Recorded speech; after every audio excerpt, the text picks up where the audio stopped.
तो नेक्स्ट है crystal field splitting.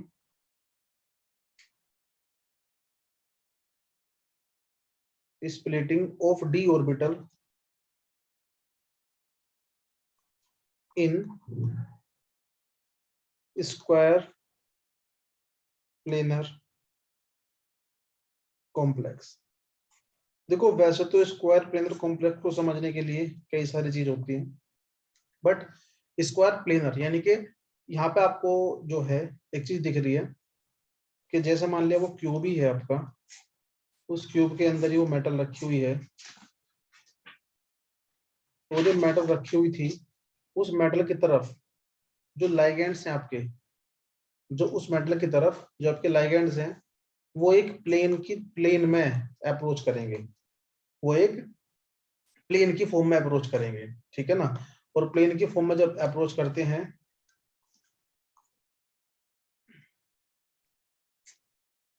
तो जो 4 लाइगेंड थे वे आपके स्क्वायर प्लेनर कॉम्प्लेक्स बनाते थे, यानी कि जब वो प्लेन की फॉर्म में ही आएंगे। तो अब एक बात समझो, प्लेन की फॉर्म में आने का यहाँ पे एक सेकेंड,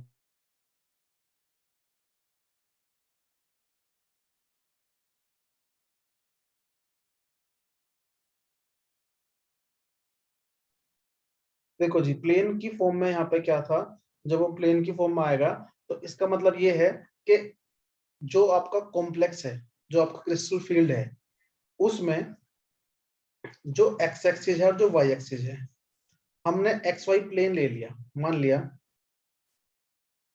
ये एक्स एक्सिस, ये वाई एक्सिस और ये जेड एक्सिस।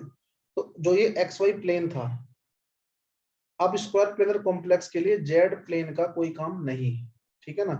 केवल जो हमारा एक्स एक्सिस है और जो वाई एक्सिस है, क्योंकि जो कॉम्प्लेक्स है वो कॉम्प्लेक्स हमारा एक ही प्लेन में आ जाएगा, तो इसलिए यहाँ पर होता क्या है कि जो लाइगेंड्स अप्रोच करते हैं वो एक प्लेनर फॉर्म में अप्रोच करते हैं। प्लेनर फॉर्म में कैसे, मतलब कि जैसे कि यहाँ पर आपका अगर कोई भी मेटल रखी हुई है तो उसको अप्रोच करने के लिए लाइगेंड जो है वो एक्स एक्सिस से आ जाएंगे, एक्स के अपोजिट एक्सिस से आ जाएंगे, वाई से आ जाएंगे और वाई के अपोजिट से आ जाएंगे। तो इसका मतलब ये होगा कि देखो इनके अंदर, मतलब यहाँ पे क्या है, स्क्वायर प्लेनर कॉम्प्लेक्स के अंदर 2 फैक्टर काम करेंगे। एक तो जिन ऑर्बिटल्स के अंदर जेड एक्सिस या जेड कंट्रीब्यूशन होगा, इसका मतलब कि जिन ऑर्बिटल्स के लोब जेड एक्सिस के अलोंग होंगे उनके साथ इंटरेक्शन कम होगा, बात समझ में आ रही है। और जिन ऑर्बिटल्स के लोब्स आपके एक्स और वाई एक्सिस के अलोंग होंगे या उनके प्लेन में होंगे उनके साथ इंटरेक्शन ज्यादा होगा। ये बात समझे? हाँ जी।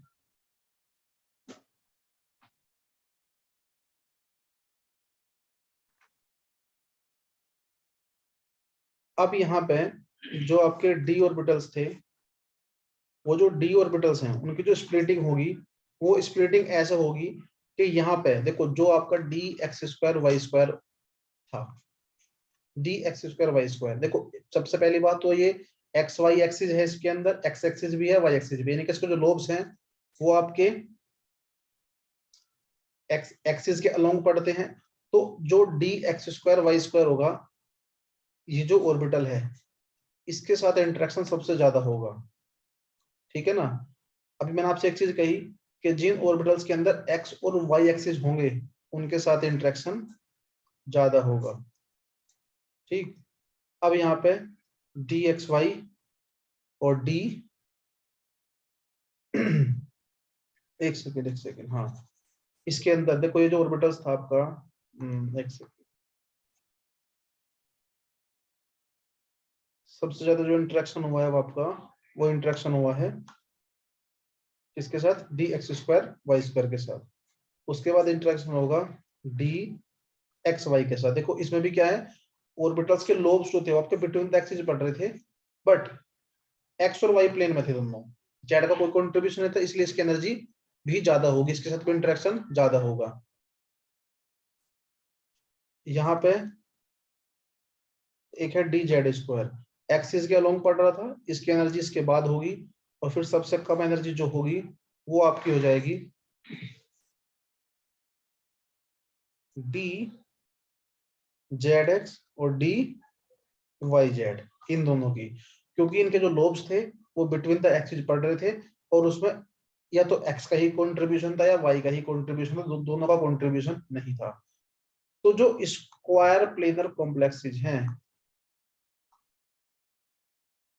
ठीक है ना, उनके अंदर जो ऑर्बिटल्स की स्प्लिटिंग थी, ऑर्बिटल्स आपके 2 एनर्जी लेवल में स्प्लिट नहीं होते, यहाँ पे ऑर्बिटल्स आपके 4 एनर्जी लेवल में स्प्लिट हो जाएंगे, ठीक है ना।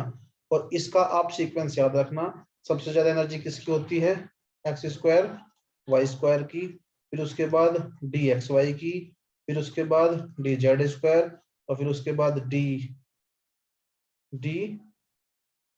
जेड एक्स और डी वाई जेड।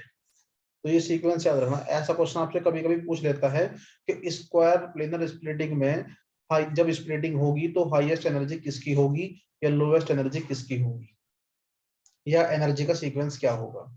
इतना ही क्वेश्चन पूछते हैं, इसमें आपसे सीएफएससी नहीं कैलकुलेट करवाता। बात समझ में आई है? हाँ जी जी सर। अब इसके लिए एक चीज और ध्यान रखना कि अगर आपका स्क्वायर प्लेनर कॉम्प्लेक्सेस है, स्क्वायर प्लेनर कॉम्प्लेक्सेस के लिए डेल्टा एसपी जो होता है, डेल्टा एसपी, इसके अंदर जो स्प्लिटिंग होती है वो आपकी क्या कहते हैं, मतलब ऑक्टाहेड्रल से ज्यादा होती है, टेट्राहेड्रल के अंदर कम होगी, स्क्वायर प्लेनर के अंदर स्प्लिटिंग ज्यादा होती है, और उसकी जो वैल्यू होती है ना वो 1.3 डेल्टा ओ के बराबर होती है। ये फॉर्मूला भी लिख लेना, इसको भी पूछा गया है, 1.3 डेल्टा ओ, ठीक है। तो ये हमने आज जो हमारा था इसमें